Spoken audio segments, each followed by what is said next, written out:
msingi uliowekwa tangu awali ya mwanadamu kuokolewa na kumrudia Mungu kwa njia ya kweli ni Yesu peke yake.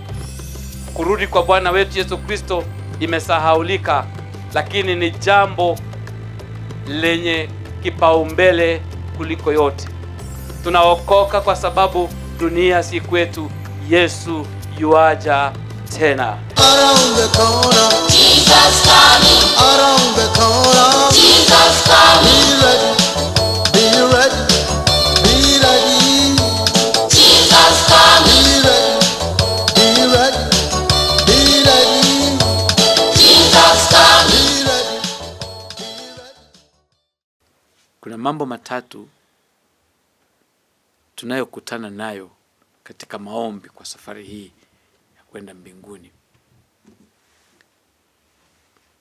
Mambo hayo matatu, ya kwanza ni kuomba. Anayeomba ni mtu ambaye hana na anaenda kwa mtu aliye nayo, unamwambia nipe, unamwambia nisaidie. Kwa hivyo unapomwambia unisaidie, unasihi. Ni kuomba kwa namna ya kusihi, nisaidie. Unaposihi pia unatumia neno nihurumie. So neno nihurumie ni kusihi, bado ni katika kuomba. Kuomba ni kujitafutia kwa namna ya kupewa bila kufanya kazi kwa yule aliye nayo. Mambo haya hutendeka kwa maskini anapoenda kwa tajiri, kwa mtu aliye na haja, kwa mtu ambaye ana jambo la kuweza kupeana. Inaweza kuwa ni pesa, inaweza kuwa ni msaada wa aina yoyote, inawezekana kuwa ni kazi, ni kuomba. So tunapoenda mbele za Mungu kuomba, tunajiambia kwamba kitu hiki sina, na ni wewe Mungu una kitu hicho, so unipatie. Kwa hivyo namna hiyo unaomba ama unasihi. Kwa hivyo maombi yako inaongeza petitioning, unamwambia Mungu, na kumsihi unaongeza maneno katika maombi yako. Mungu, ninahitaji kitu hiki kwa sababu ya hiki. Ana alipodhihakiwa na mke mwenzake Penina, alipoenda mbele za Mungu, mwanzoni alikuwa anaomba, baadaye akaongeza pamoja na maombi yake kumsihi Mungu. Na kusihi petition, alimwambia Mungu, ukinimpa mtoto, unipe mtoto mwanamume, nitakupa awe mtumishi wako. So unaomba na kusihi na kufanya maagano na makubaliano na himizo na dhibitisho, uzito, umuhimu, kwa nini unahitaji kitu hicho ambacho unaomba. So ni maombi yaliyo na mazito ya kusihi. Unaweza kusihi kwa kuongeza maneno, unaweza kusihi kwa kuongeza hisia, tabia. Ndio maana yake watu wengine pia wanalia wakifika mbele za Mungu. Wengine hata wanaweza kuomboleza wakifika mbele za Mungu kwa sababu ya uzito wa jambo lile wanalolihitaji Mungu awajibu. Wengine wamejisukuma hata katika kufunga, kujinyima chakula, kwa sababu wanaona ya kwamba jambo wanalolihitaji mbele za Mungu ni nzito. So hiyo ni kuomba pamoja na kusihi. Kwa hivyo unaposihi Mungu, unaweza kumsihi kwa kuomba na kufunga. Wale wanaoomba na kufunga pia inategemea uzito wa jambo unalolitafuta mbele za Mungu.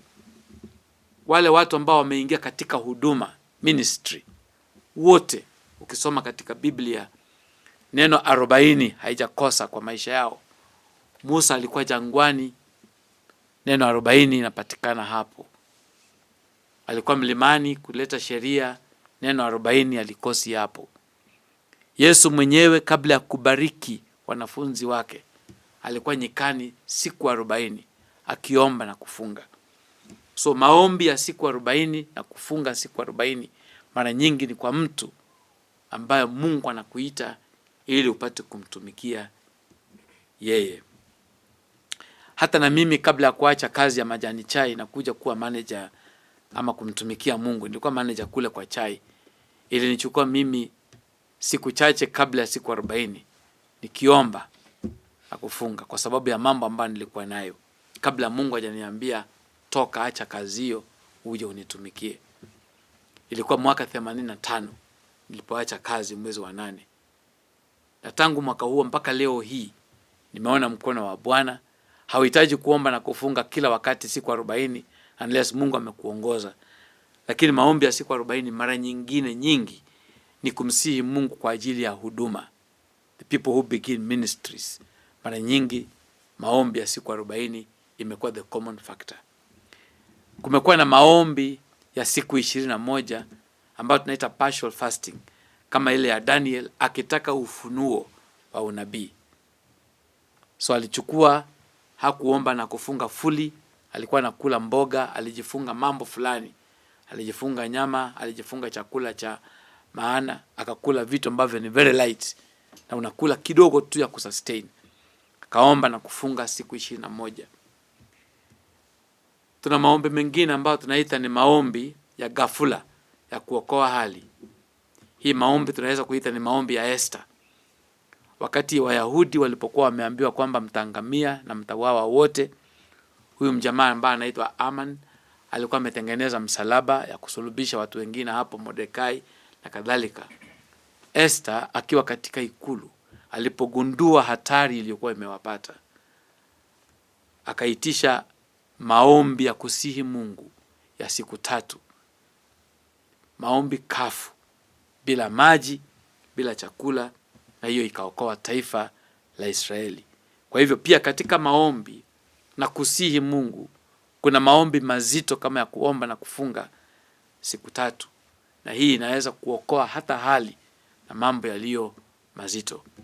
Imepatikana katika Biblia, hata katika Agano Jipya tunasikia kwamba wakati mwingine walipokuwa na mambo, Petro alipokuwa amekamatwa na kuweka gerezani, kanisa iliomba kwa bidii. Hii kuomba kwa bidii ni kusihi Mungu persistently. Yaani katika jambo hilo haujiondoi katika maisha yako, unamsihi Mungu kwa bidii mpaka Mungu ashuke na ajibu. Bwana Yesu asifiwe. Nakuta pia katika Matendo ya Mitume 13 ya kwamba tabia, desturi, mwenendo wa kanisa, ili moto, roho, mwelekeo, maendeleo ya kanisa lipatikane. Kukawa na watu waliojitenga na kujiweka mbele za Mungu kwa kuomba na kufunga. Si kwamba kulikuwa na crisis, si kulikuwa na jambo ambalo lilihitajika, la. Lakini hawa wanaopatikana katika Matendo ya Mitume sura ya 13 ilikuwa sehemu yao ya kuabudu Mungu, sehemu yao ya kawaida, kujiacha mikononi mwa Mungu.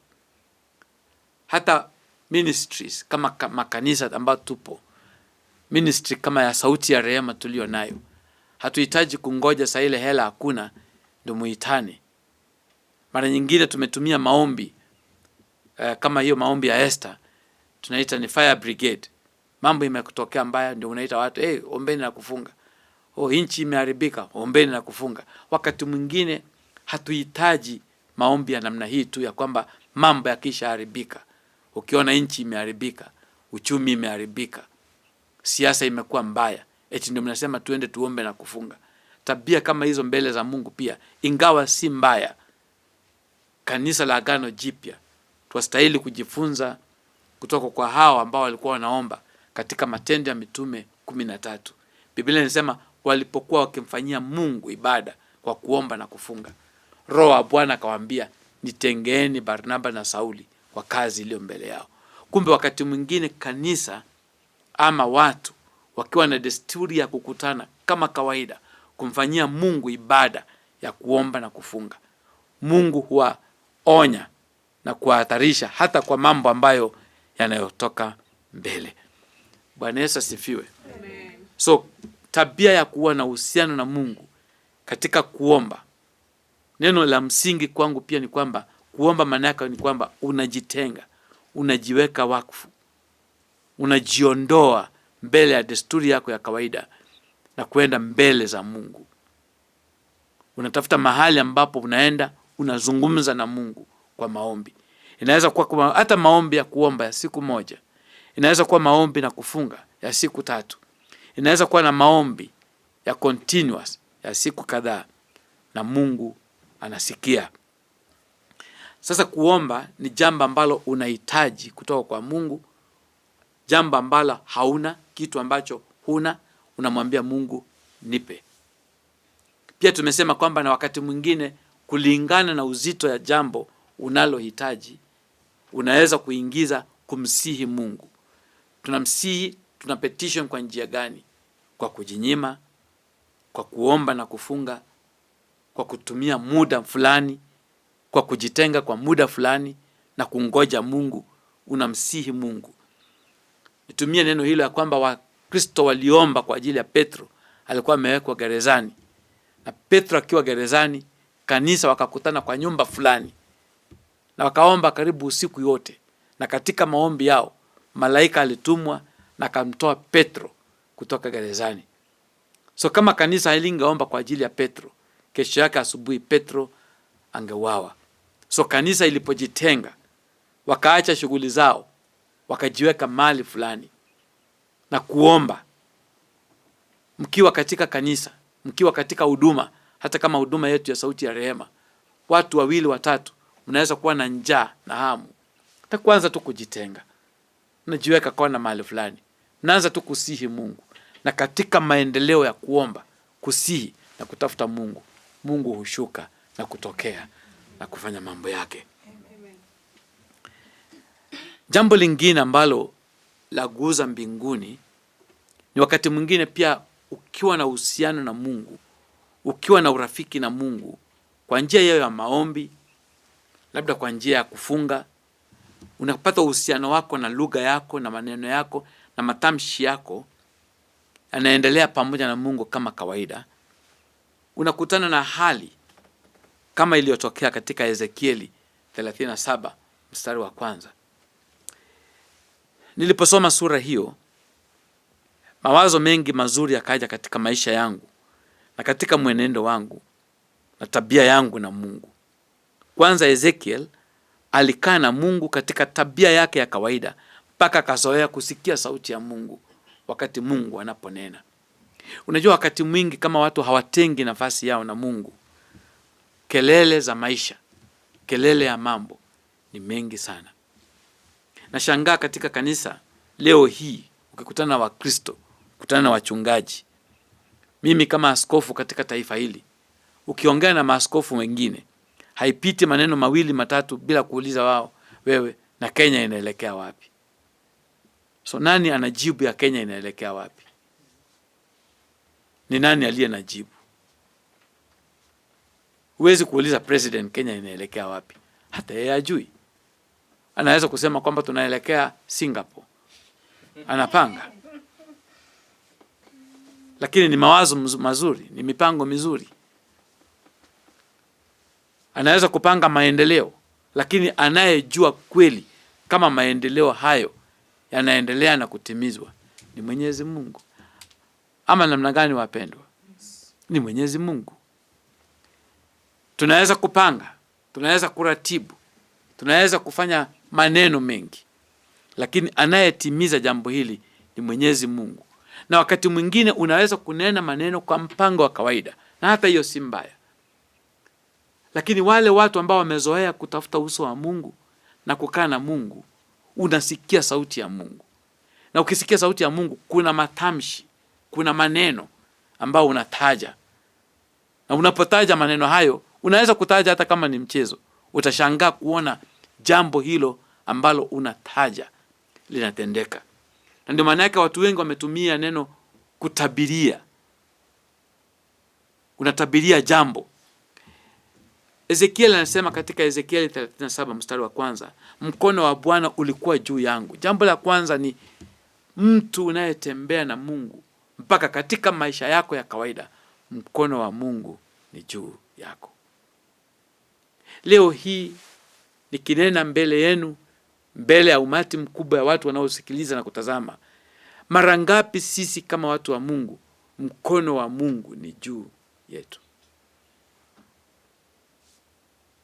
Makanisa mengi, Wakristo wengi, watumishi wengi ni watumishi wa shirika, lakini mkono wa Bwana haipo juu yao. Ndio maana yake unaona katika kanisa tunahangaika na maneno, tunahangaika na maombi, tunahangaika na desturi, tunaomba, tunafanya visarakasi, vitimbi, tunaombea mtu ambaye ni kiwete, karibu hata tunavunja hiyo miguu kidogo ambayo Mungu alimwachia, tukifanya masarakasi, kwa sababu mkono wa Bwana haipo juu ya watu wengi. Ni hali ya kanisa leo hii. Kwa sababu ya hisia, tunajaribu kufikiri Mungu yuko katika hisia. Mungu hayupo katika hisia. Mungu yupo katika neno lake. Hebu fikiria wakati mkono wa Mungu ilipokuwa juu ya Petro na Yohana. Walipofika hekaluni saa 9, saa ya maombi, walikuta mtu kiwete tangu tumboni mwa mama yake ameketi chini hapa anaomba. Petro na Yohana hawakufanya sarakasi. Petro na Yohana hawakuita praise and worship. Petro na Yohana hawakusema nishikie imani. Hapana. Walimwambia utuangalie. Hatuna fedha na hatuna dhahabu. Tulicho nacho ndicho tunakupa. Kwa jina la Yesu wa Nazareti, simama na uende. Hawakuanza kurukaruka na kubadilisha sauti na kusema haleluya. Hapana.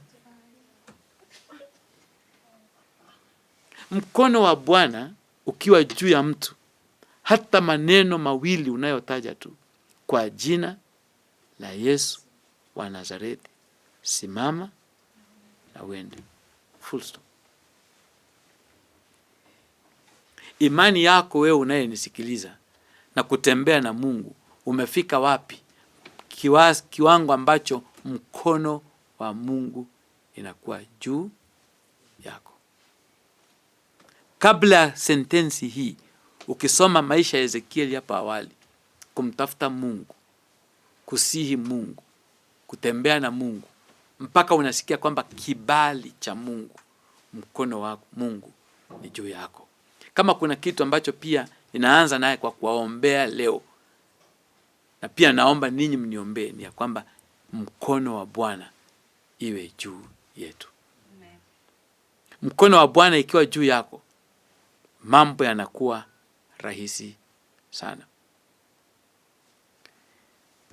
Kasema kwamba ikamchukua nje katika roho ya Bwana.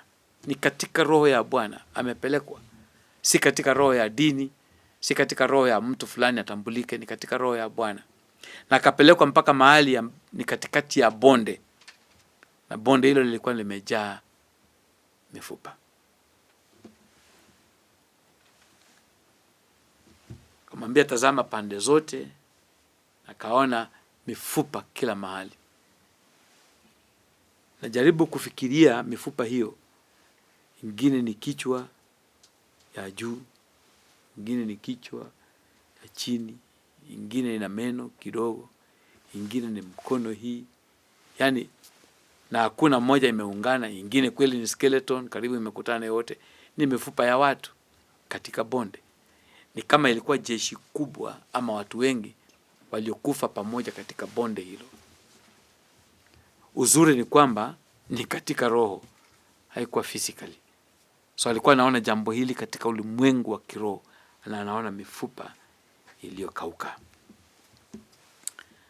Bwana akamuuliza, je, mifupa hii yaweza kuishi? Ezekiel akamwambia, Bwana, ni wewe unajua, mimi sijui. Unajua, kwa wakati mwingine tunafanya ujinga ya utoto ya kusema mimi nitasema, mimi nitatabiri. Si hivyo kila wakati. Kuna kutabiri mwingine ambao unaweza kusema na hakuna kitu kinafanyika. Wakati mwingi unapotabiri mambo kama hayo, uwe na uhakika kwamba ni Bwana anajua. Na kama amekupeleka, Bwana atakwambia ni nini utasema exactly. Kwa sababu Bwana akisema haendi kando. Bwana asifiwe. Amen. Akamwambia Bwana, ni wewe unajua. Ndio Bwana akamwambia sasa, toa unabii. Ni Bwana anasema toa unabii. Which means sauti yake, masikio yake yalikuwa yametegeka kabisa 100% kumsikiliza kutoka kwa Mungu. Na waambie, enyi mifupa mikavu, lisikieni neno la Bwana. Yaani neno ambalo nanena si langu, lisikieni neno la Bwana. Alafu mwambia, tazama nitatia pumzi ndani yenu nanyi mtaishi. Nami nitatia mishipa juu yenu, nami nitaleta nyama iwe juu yenu na kuwafunika ngozi na kutia pumzi ndani yenu, nanyi mtaishi, nanyi mtakujua ya kuwa mimi ndimi Bwana. Niachie hapo somo hilo, turudi katika hali yetu, tukiangalia jambo hili la Ezekiel. Amepelekwa katika roho na akafungua macho namna hii ya rohoni katika bonde, na kaona mifupa mikavu, jeshi kubwa la watu waliokuwa wamekufa. Chenye kiliweza tu kubadilisha hali hiyo ni kutabiria neno la Bwana. Katika mahubiri haya kwa siku ya leo, Bwana ametia ndani ya moyo wangu, hebu tuingie katika ulimwengu wa roho. Bwana akupeleka katika mlima fulani na utazame bonde. Tuna mabonde kadhaa, mabonde ya mambo mengi, mabonde ya vitu vingi. Tuna mabonde kadhaa.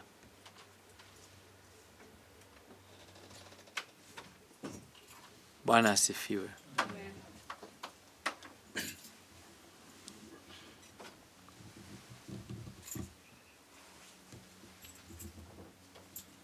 Tuna mabonde kadhaa ambao unahitaji kusimama katika mlima fulani wa kiroho na uangalie.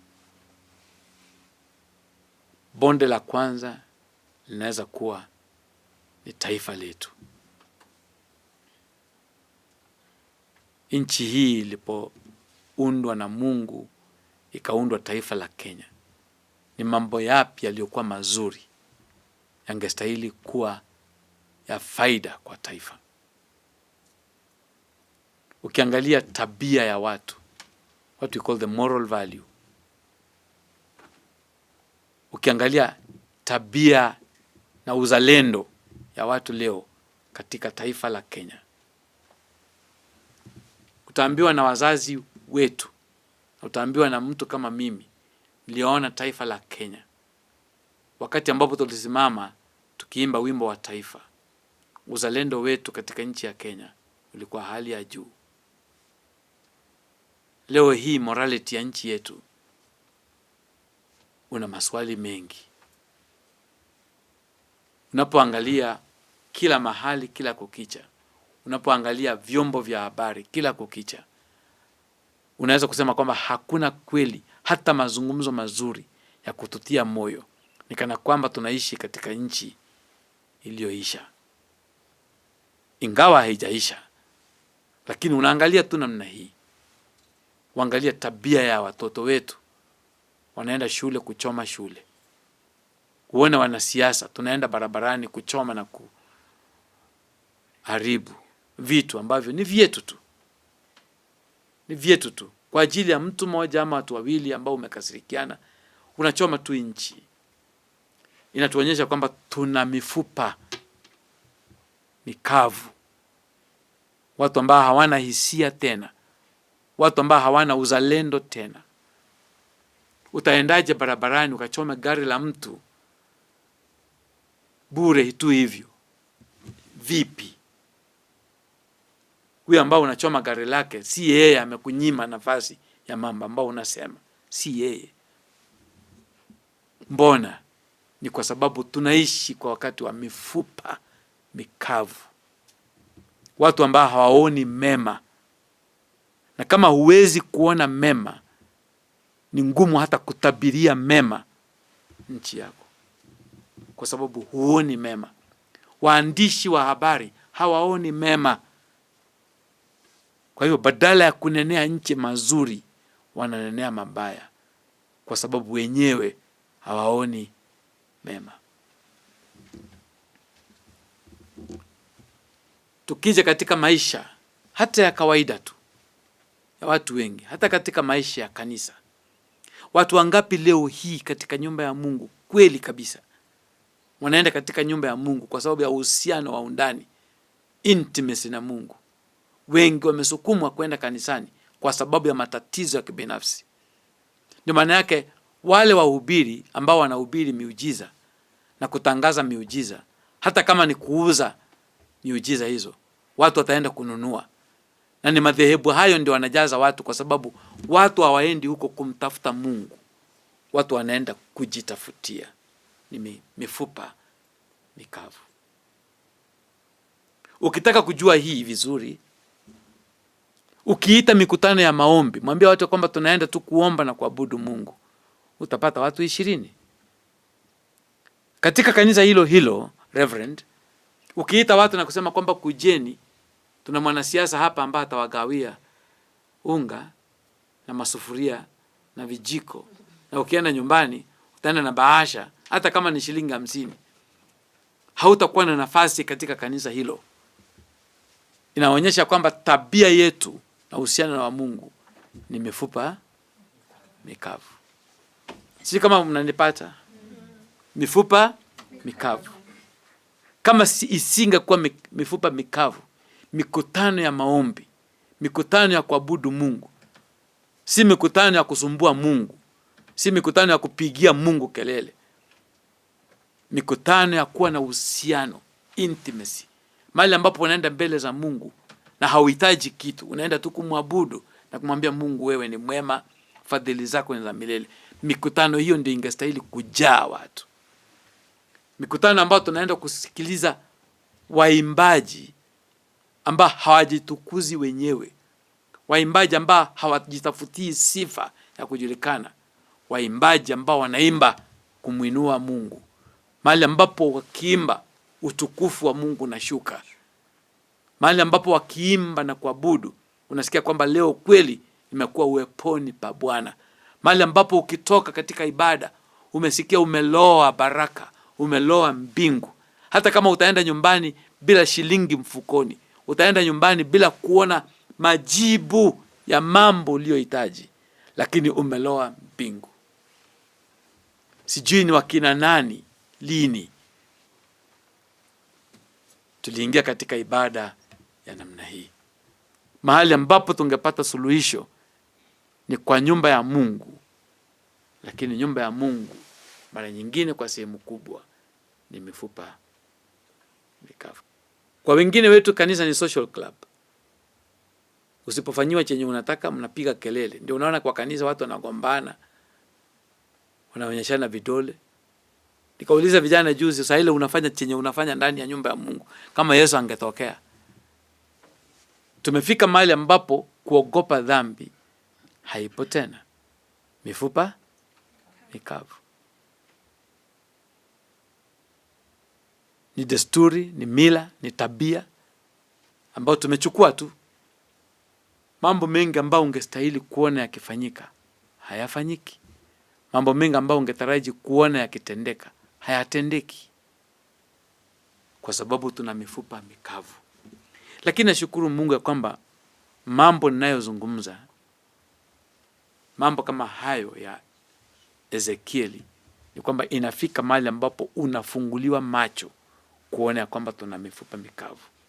Lazima tukubali kama Ezekieli alikubali kuna mifupa mikavu ya jeshi, kitu ambacho kilikuwepo na sasa hakipo. Hey, am I sharing with somebody? Yes. kitu ambacho kilikuwepo na sasa hakipo.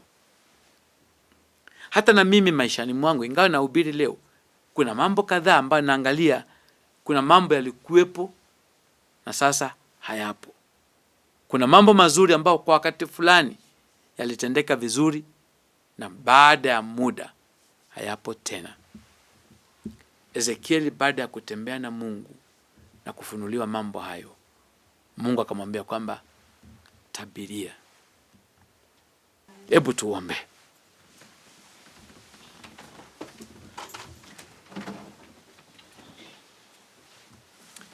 Baba, katika jina la Yesu Kristo, inawezekana hata sasa hivi katika ulimwengu wa kiroho na katika ulimwengu wa nje tunatazama sana mifupa iliyo mikavu. Itawezekana tubaki kama watu wengi ambao kazi yao ni kuangalia na kufanya utathmini wa mifupa iliyo mikavu, jinsi gani kichwa iko mbali na jinsi gani miguu iko mbali na jinsi gani imekauka na jinsi gani imekufa. Kila kukicha, asubuhi na jioni, wanaongea juu ya kifo katika bonde na mambo yasiyo mazuri. Lakini Bwana, tukiwa hapa kwa imani ya wewe uliyeziumba mbingu na nchi, na tukiwa hapa kwa roho yule ambayo Bwana Ezekiel alikuwa nayo, na tabiria kila mfupa iliyo kavu hapa ya kwamba Bwana anatoa pumzi na kukupatia wewe. Bwana analeta nyama na kufunika wewe, na unakuwa hai katika jina la Yesu. Na tabiria kazi ya mikono iliyokauka ya kwamba inapona katika jina la Yesu.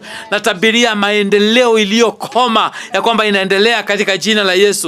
Natabiria mambo yaliyoharibika ya kwamba yanakuwa sawa, kwa maana Mungu, wewe ni Mungu uliye mwema. Oh Mungu, tunakubariki. Oh Mungu, tunakuinua. Oh, tunakuinua kwa taifa letu, tunakuinua kwa watoto wetu, tunakuinua kwa wazazi wetu, tunakuinua hata kwa kina baba na wakina mama. Natabiria mambo yaliyo mema Baba. Natabiria miradi yetu, katika mradi huu wa Sauti ya Rehema radio na televisheni. Kwa mwaka huu Baba, natabiria ya mambo yaliyo mema. Natabiria wale ambao wanafanya kazi hapa mambo yaliyo mema. Natabiria wafanye kazi na wanafunzi mambo yaliyo mema. Natabiria hata majirani wetu mambo yaliyo mema, ya kwamba wewe ni mwema siku zote Mungu wetu, na wewe unafanya yaliyo mema, na ya kwamba chochote kilichokufa kinapata uhai. Chochote kilichokufa kinapata uhai. Chochote kilichokufa kinapata uhai katika jina la Yesu. Chochote kilichokufa kinatembea katika jina la Yesu. Chochote kilichokufa kinazaa matunda katika jina la Yesu. Chochote kilichokufa kinafufuka katika jina la Yesu. Natabiria kwa sababu ni neno ambalo umetupatia. Na wabariki hao wapendwa wote kwa utukufu wako. Amen. Kwa jina la Yesu aliye Bwana na Mwokozi wetu. Amen.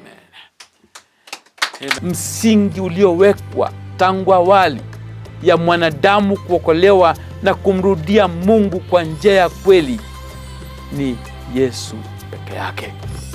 Kurudi kwa Bwana wetu Yesu Kristo imesahaulika, lakini ni jambo lenye kipaumbele kuliko yote. Tunaokoka kwa sababu dunia si kwetu. Yesu yuaja tena. Around the corner, Jesus coming. around the corner, Jesus coming. be ready.